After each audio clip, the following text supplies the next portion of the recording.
hicimos un programa para hablar del TLC, del TEMEC, perdón, TLC es la primera generación del TEMEC, y ahí estuvo Ildefonso Guajardo, estuvo Kenneth Smith Ramos y estuvo Juan Carlos Baker.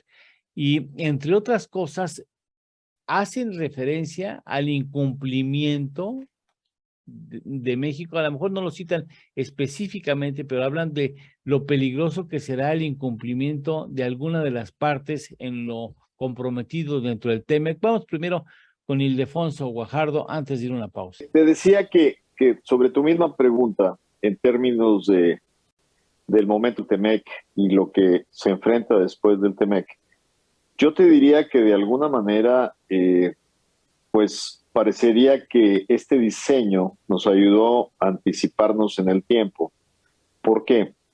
Porque yo creo que de un momento del primer NAFTA, donde estábamos en un mundo intensamente globalizado, con cadenas de valor que podían integrar en un solo producto hasta 9 países en diferentes continentes, en donde estaba minimizada la matriz de riesgos, tanto geopolíticos como de salud, de repente entramos en un escenario que nos volvió nos exigió reconsiderar las integraciones regionales como un modelo de globalización diferente, donde ya el no solo pensar en el nearshoring, pero algo que se agrega que es el friendly shoring, que es decir, hay que hacer alianzas estratégicas con los amigos, con los aliados, con las zonas de seguridad en un mundo pues con riesgos geopolíticos.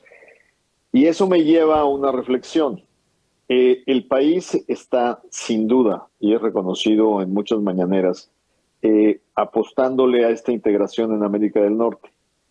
Pero no podemos darnos nosotros solos a tole con el dedo, creyendo que eso no conlleva la confirmación de alianzas estratégicas.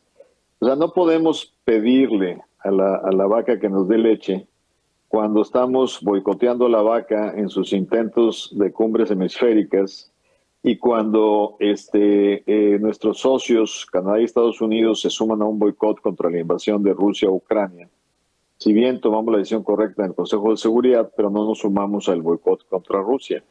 Pues parecería que estamos mandando mensajes encontrados en cuanto a nuestra identidad geopolítica en América del Norte. Y eso no tiene un buen encuentro hacia adelante, sobre todo cuando estamos en un acuerdo pues que requiere justamente de la construcción de consensos políticos, o sea, de cada una de las naciones. Entonces, sí es muy delicado no estar conscientes. Si tú lo dijiste, no podemos regresar al pasado.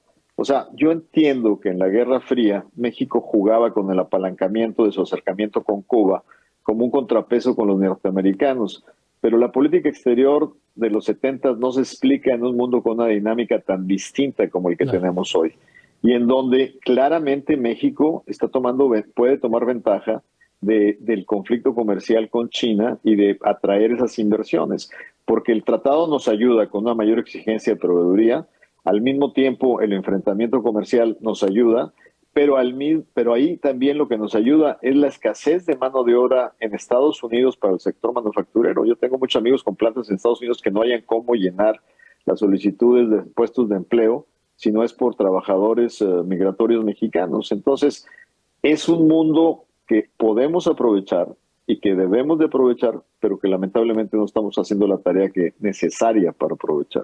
En este programa que hicimos para PCTV, en donde hablamos en una evaluación a 2 años del cumplimiento del TEMEC, le pregunté a Juan Carlos Baker, entonces también negociador y ex subsecretario de Economía, si el TEMEC estaba a prueba de balas, era un tratado a prueba de balas, pensando precisamente que hay no cumplimientos precisos de nuestro país en la materia, y esta es la respuesta.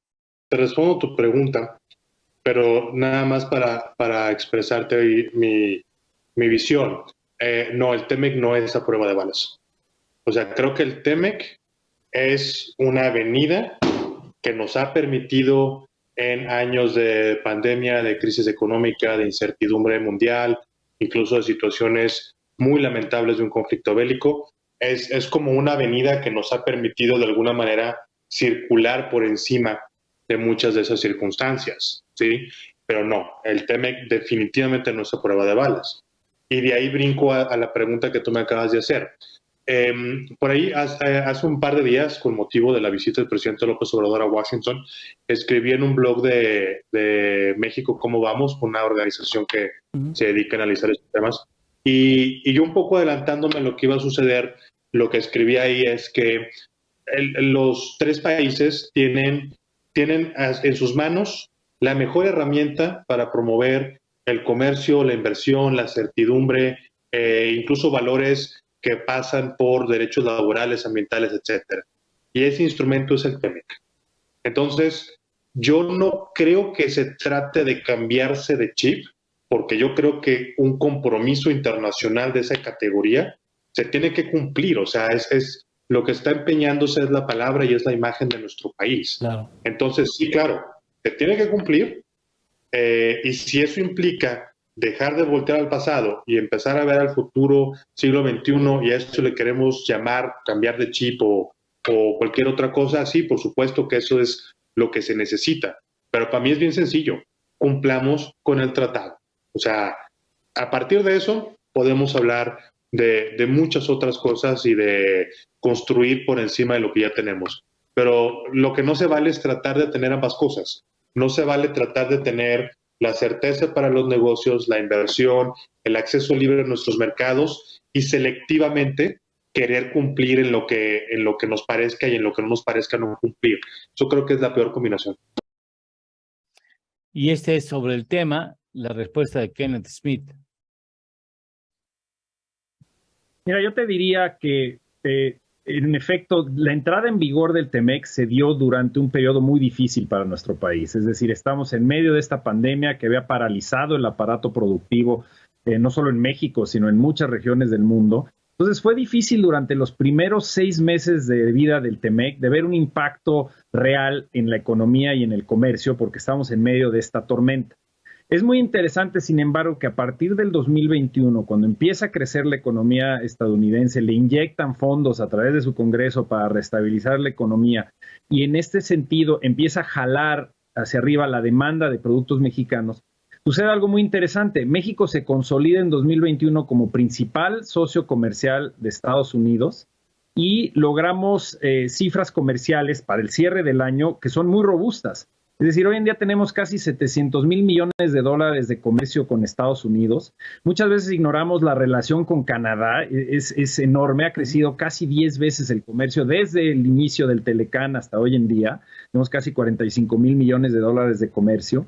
Y entonces, para lo que fue creado el TEMEC, ya que estamos empezando a avanzar un poco en la recuperación económica, estamos viendo que para lo que fue creado el tratado está funcionando.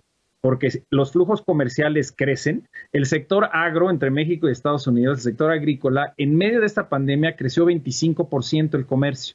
Entonces, eso es muy importante y yo creo que en un entorno en el que sí, no se esperaba, los conflictos internacionales, la disrupción en las cadenas de valor, obviamente la pandemia y la desaceleración económica mundial, lo mejor que le puede pasar a América del Norte es tener en vigor un esquema de esta naturaleza donde permita fortalecer la integración económica regional.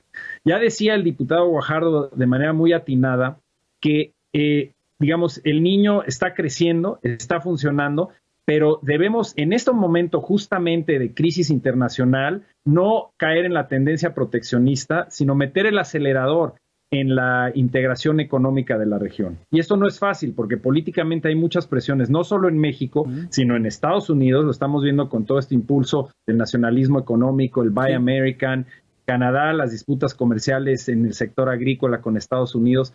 No es fácil ir por el camino que yo creo que es el camino correcto, que es de profundizar esta regionalización, por así llamarle, y que de verdad veamos a Norteamérica como un perímetro de producción conjunto en donde al eliminar los obstáculos para el comercio y la inversión, vamos a acabar compitiendo con mayor éxito con otras regiones del mundo. Definitivamente no esperábamos esta crisis cuando se dio, pero el tener en vigor el TEMEC y esperemos de ahora en adelante poder aprovecharlo, es algo que posiciona a México de manera muy fuerte, creo yo, para enfrentar estos retos. Pero sin duda tenemos que hacer la tarea a nivel doméstico con las políticas públicas.